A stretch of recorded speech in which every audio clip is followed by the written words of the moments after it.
Hi friends. Well, this is my little tutorial on how to get used to working in GarageBand. I'm assuming for now that everybody has already opened GarageBand, and if it prompted you to install loops and instruments, that you went ahead and confirmed that. And if that's all done, carry on with this little training. When you launch GarageBand, you get a little prompt to choose a new project. Please use the one called Empty Project. We don't need the templates. But if we choose Empty Project and choose it, GarageBand opens its interface. It'll prompt you to create a new track. Choose Software Instrument Track. Create. And what we see now is a timeline for composition, something called the musical typing keyboard here, which allows you to play your computer keys and create notes like a piano. All right. If you lose track of this window, you can get it back again in the window menu. Show musical typing and so forth. Right now we're hearing a piano, aren't we? An electric piano. But of course you can select any number of other instruments from these folders off on the browser to the left. What if I wanted to hear a marimba?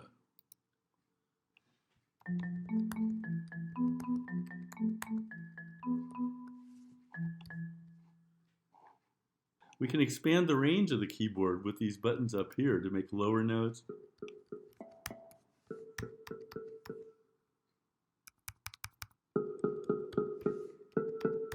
Or higher.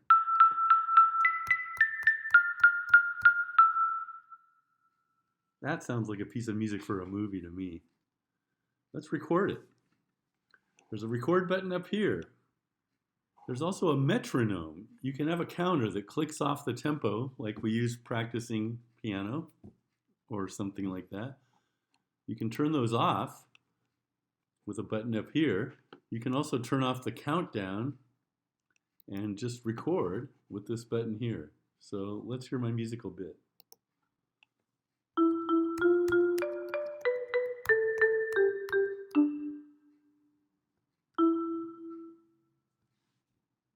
And spacebar to stop. Okay, you see what I've just created here? It's a little clip of marimba. Play it back.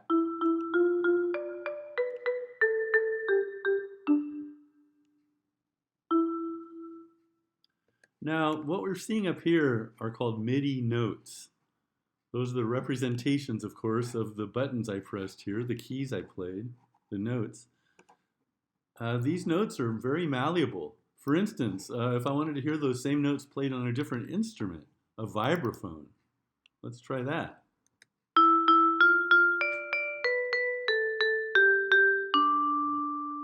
Same notes, different instrument. You can edit that part.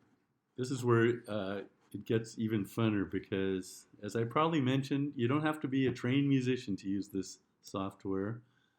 We can touch up a part we played by double-clicking on it, and I've now revealed that part I just played in an editor down here at the bottom. Those are the same notes. Let's go back to the beginning and hear those. Oh, beginning.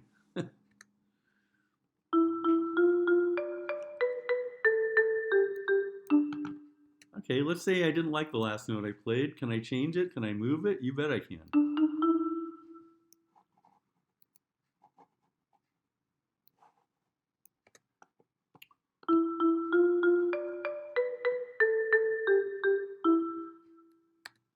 All right. You can make the notes longer or shorter. You can actually hold down the Option key and make another note. Let's hear what that sounds like. Here, back up.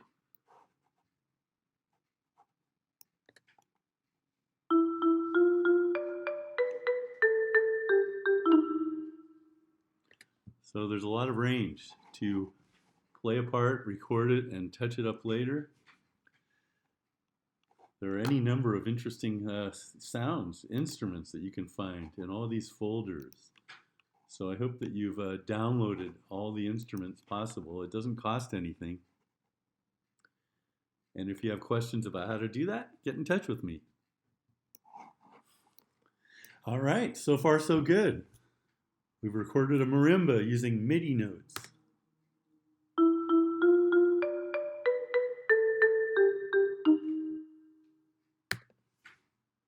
And of course, it's possible to solo a track in GarageBand or mute a track like that. But now let's move on. There's a whole nother way to create music, and it does not involve playing notes on a keyboard. Let me draw your attention up here to this little icon of a loop. If I click on it, I reveal the loop browser. A whole library of pre-recorded musical loops. You can sort by instrument. What about a conga? Shall we listen to a few conga cues?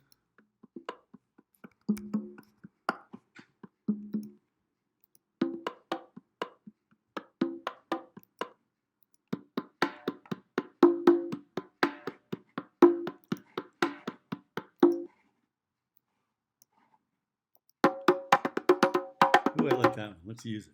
If I want to use that in my timeline, it's very simple. You just drag it into some empty area, and voila, conga groove. If you want more of it, no problem. Just pull the end, and it loops its way out to 8 bars. And if I go to return and listen now,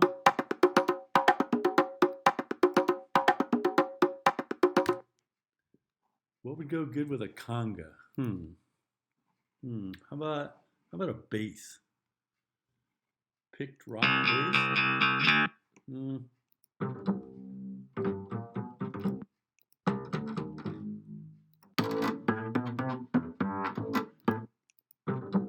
I kind of like that one. How do we use it? Drag it into the empty space in the timeline. And now we've got a whole band. How about that?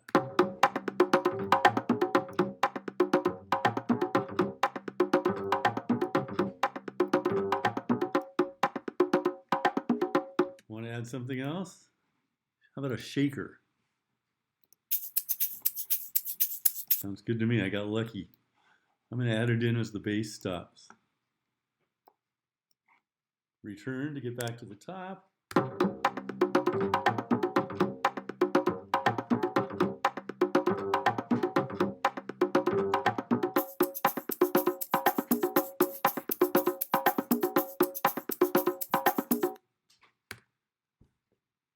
Well, folks, it's all pretty simple, isn't it?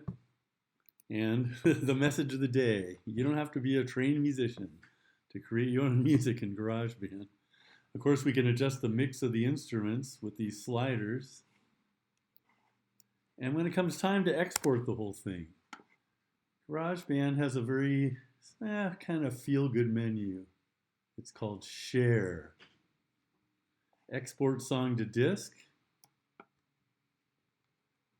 Let's choose a WAV format, 16-bit. Push export. And it's ripping a file out that I could use somewhere else. Okay, that's probably enough for one day. Why don't you guys get to work? See you soon.